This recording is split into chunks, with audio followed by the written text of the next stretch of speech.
ईशा, चीजें जैसी दिखती है वैसी होती नहीं। अब तुम्हें दिखा कि मैंने तुम्हारा किडनैप किया, पर हमें दिखा कि हमने तुम्हें बचाया उससे जो तुम तक न पहुंच सके। वो कौन? मेरा बड़ा भाई सिकंदर।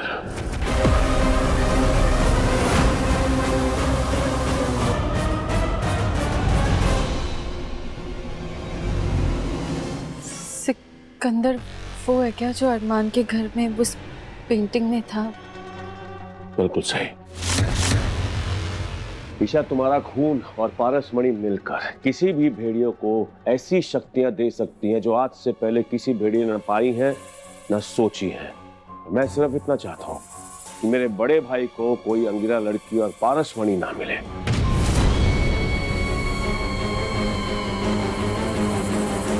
मैं तुम पे भरोसा क्यों करूं?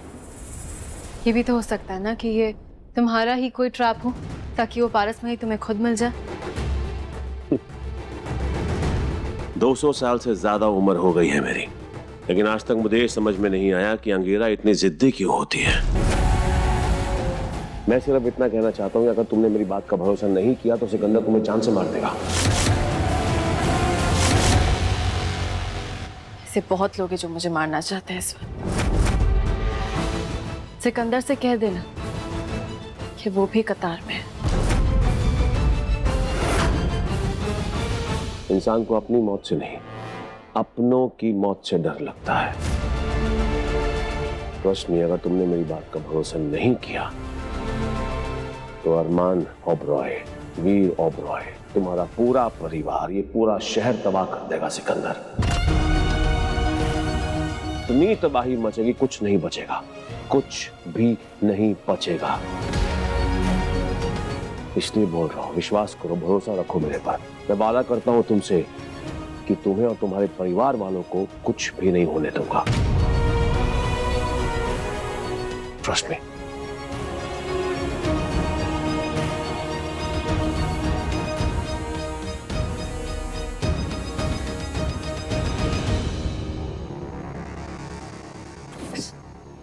वीर, प्लीज अनटाई मी।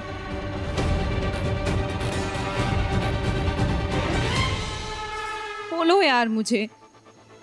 मैं तुम्हें बस सॉरी बोलने आई थी।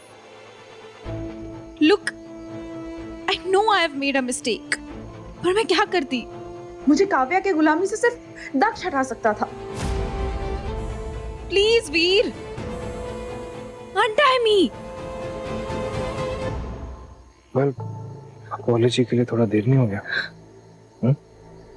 Well, guess what?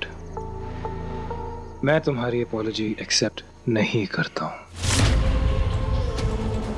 So now, तुम्हारे पास दो ऑप्शंस हैं।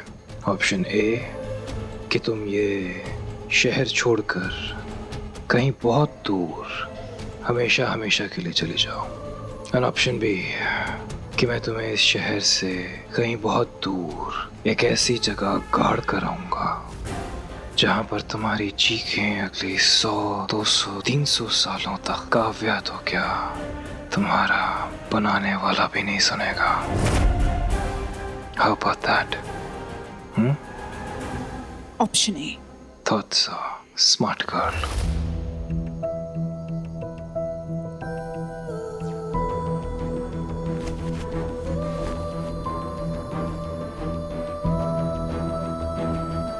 What? You just want me to leave like that? तुम मेरी एक्स की तरह क्यों बातें कर रही हो? Sure, Veer, I'll leave. But कहाँ जाऊं? I mean, मेरा तो सिर्फ एक ही दोस्त था, उसकी भी गर्लफ्रेंड है। And you must be knowing, girlfriend बनने के बाद लोग दोस्त को भूल ही जाते हैं। और जिन्हें मैं जानती थी 100 सालों से, वो सब डेड है। And you, ने तो मुझे फ्रेंड जोन कर रखा है। सरप्राइज, मैंने तुम्हें कोई भी जोन में नहीं रखा है।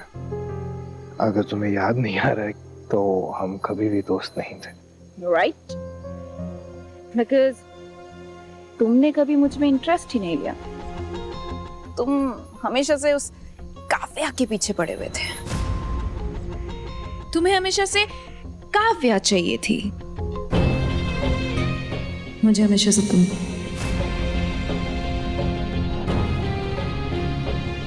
Is it? Yes. Right. अगर तुम ये ट्रैप 100 साल पहले बिछाती तो शायद मैं तुम्हें सच्चा मान लेता। यही तो प्रॉब्लम है, जब सच बोलो तो लोगों को ट्रैप लगता है, और जब झूठ बोलो तो सब सच मान लेते हैं। और शायद इसीलिए मैं जिंदा हूँ, क्योंकि मैं ट्रैप को पहले ही देख लेता हूँ।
Hello, Bison.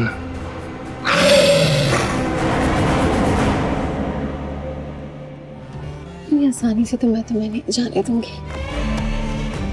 And well, I guess it's high time तुम एडमिट कर लो कि तुम अब भी, आज भी मुझसे प्यार करते हो। Say it. You love me.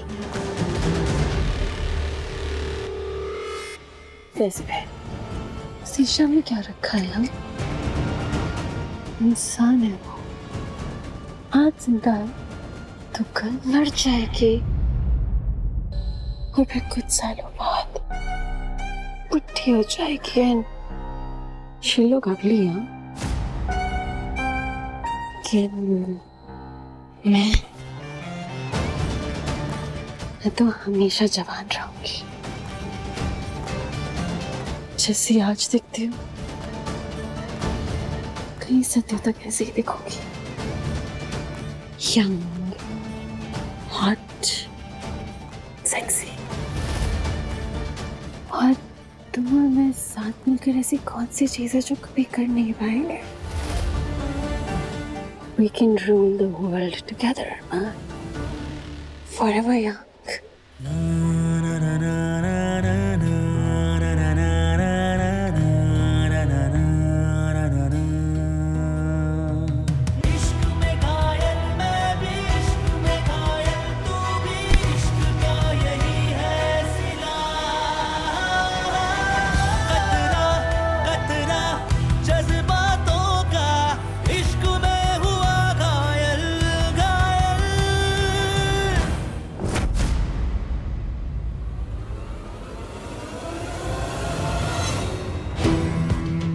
कैसा लगा सपना? अच्छा था ना? चलो इस सपने को रियलिटी में बदलते हैं। हाँ, सपना था, पर मैं नहीं देख रहा था, तुम मुझे दिखा रही थी। मेरे दिमाग के साथ खेलना बंद कर दो। क्या करूं अरमान? तुम्हारा दिमाग है ही इतना कमजोर, और वैसे भी तुम्हारे दिमाग के साथ खेलने में मुझे बहुत मजा आता है। हाँ, जानता हूँ बहुत मजा आता है तुम्हें खेलने में। पिछले 100 सालों से खेल ही रही हूँ मेरे भाई के साथ, लेकिन मैं अमीर नहीं हूँ।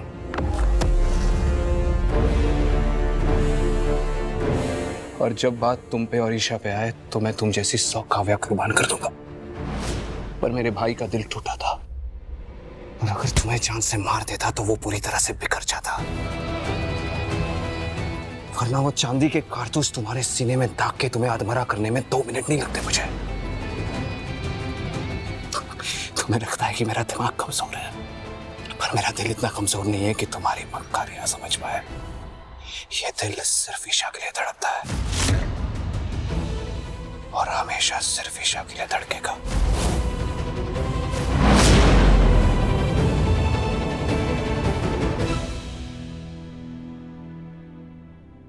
मेरी ही गलती है। जब उस ईशा को पहली बार देखा था ना, तभी उसे मार देना चाहिए था। फसाद की जड़ ही खत्म हो जाती।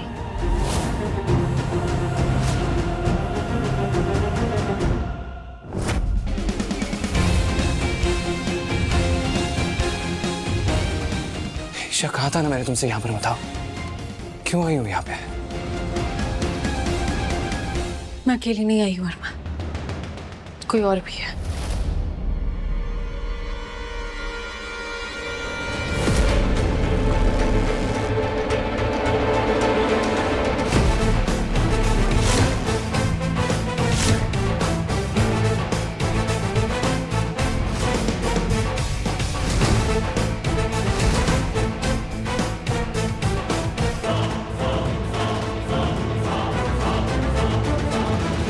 तुम्हें इसे क्यों लेकर आई हो यहाँ पे? इसने कंपेल किया है तुम्हें? हाँ, क्या किया तूने इसके साथ?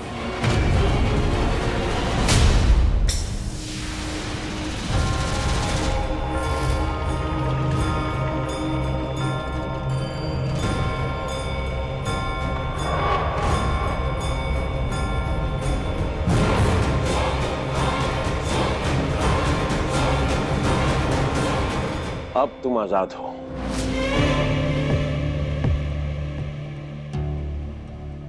थैंक यू दक्ष।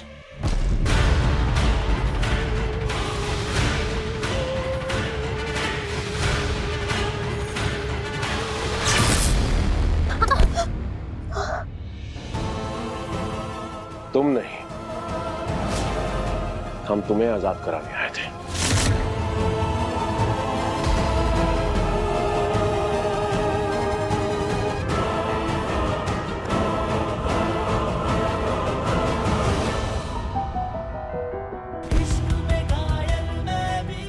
मैं ठीक हूँ।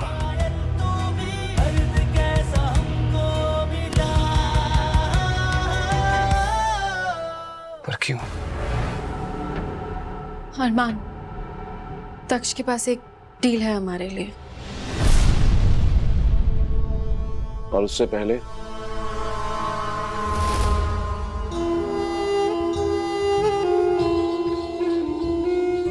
और अब जब तक हम ना कहें, तुम यहां से कहीं नहीं जाओगी। चुपचाप यहीं बैठे रहो।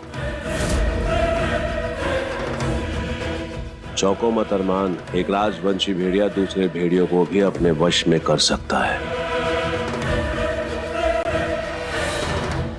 तुम डील करने आए थे ना, बताओ क्या है तुम्हारी डील? चले यहां से।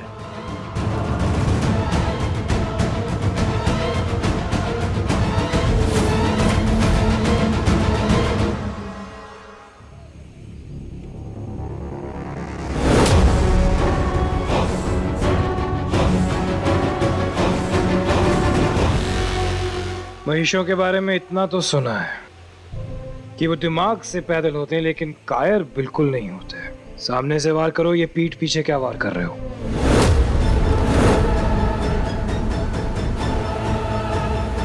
ये खेल खत्म करो और बिना मेरी मेहनत कराए मेरे सामने आ जाओ, तो शायद मैं तुम्हें जिंदा भी छोड़ दूं।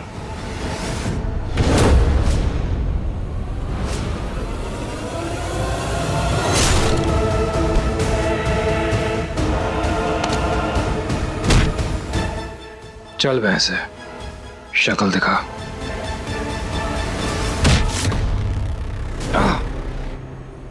अब तो इसका पता पकड़ के ही चलेगा। कहते हैं कि अगर किसी पेड़ के बारे में जानना हो तो उसकी जड़ों की तरफ देख लेना चाहिए। अब तुम बताओ, तुम्हें पहले हमारी डील के बारे में जानना है या फिर ये जानना है कि इस तस्वीर में ये शख्स कौन है?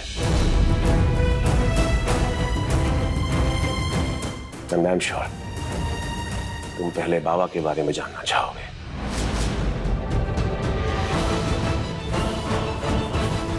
तुम इन्हें बाबा क्यों कह रहे हो?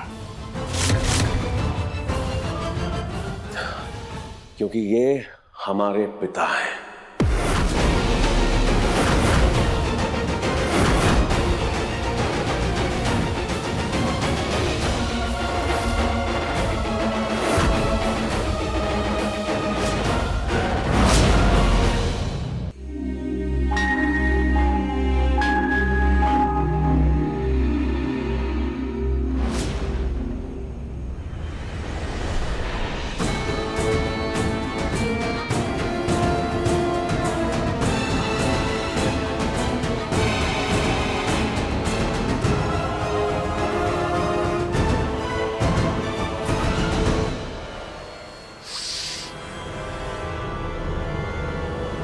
ब्लड ट्रेल यहाँ आकर खत्म हो गया है।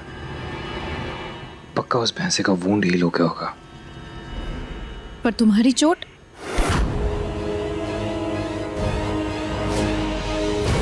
वीर, तुम्हें ये चोट एक महिषी ने दी है। अपने आप तो जाएगी नहीं। तुम्हें उस रॉय योगिनी या अरमान को बताना होगा। किसी को कुछ नहीं बताना होगा। ना मैं किसी को कुछ बताऊंगा, ना तुम किसी को कुछ बताओगे टीना। इस चोट से कई ज्यादा इश्यूज हैं हमारे पास। वो राजवंशी भेड़िए ईशा, तुमने तो बहुत करीब से देखा होगा ना दक्ष को। अच्छा खासा वक्त स्पेंड किया होगा उसके साथ। कहते हैं ये राजवंशी भेड़िए कभी मरते नहीं हैं, पर टीना जो पैदा होता है उसे मौत तो आती है ना। आती है ना टीना?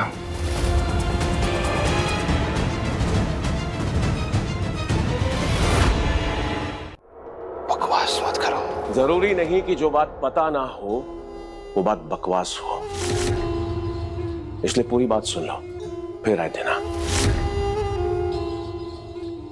बहुत पुरानी बात है, तुम दोनों के पैदा होने से पहले की बात है। हमारे बाबा को किसी से प्यार हो गया था और वो भी हमारी मां से। वो प्यार एक रिश्ते में बदला, वो रिश्ता एक नई जिंदगी में, और फिर उनका पहला बच्चा हुआ सिकंदर। और 2-3 सालों के बाद उनके 2 और बच्चे हुए, हम और रहमा।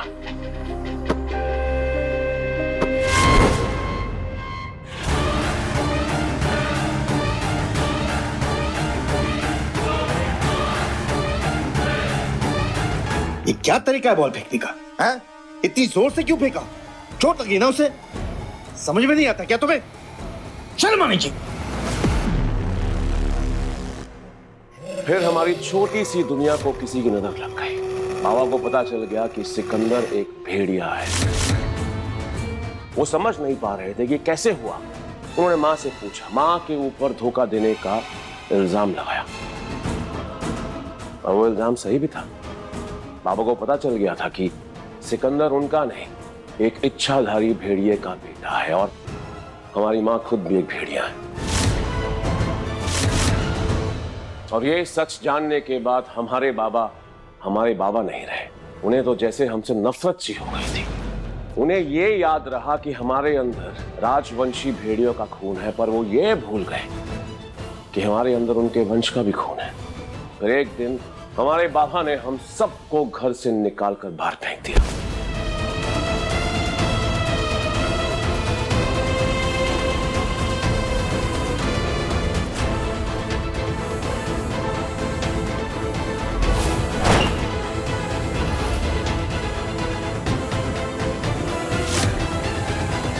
अब पता चला बाबा को भेड़ियों से इतनी नफरत क्यों थी। उन्हें एक भेड़िए से ही धोखा मिला था, वो भी प्यार में। शायद। तो अब तुम लोग यहाँ पर क्या लेने आए हो? हमारे बाबा का नाम, ओबरॉयज की जायदाद है, ये हवेली, जिस पर शायद तुम्हें लगता है कि तुम्हारा हक है। हक समझता तो कब का छीन लिया होता, और तुम कुछ भी नहीं कर पाते। अरे हम तो लैंड सेल से नफरत करते थे, इतनी नफरत की सालों तक पीछे मुड़ के नहीं देखा। पर वो कहते हैं ना कि औरत का दिल मर्द के दिल की तरह कठोर नहीं होता। हमारी मां सुलह चाहती थी, तो बस फिर से हमें एक बार यहां पे आना पड़ा। ईशा, उसी दिन ये तस्वीर बनी थी, पर बाबा के दिल में सुलह नहीं, कुछ और ही चल रहा था। मां को लगा शायद वक्त के साथ सब कुछ ठीक हो गया होगा, पर नहीं, बाबा के दिल में नफरत और बढ़ गई। और ये शख्स जो साथ में खड़ा है ना, ये है सिकंदर।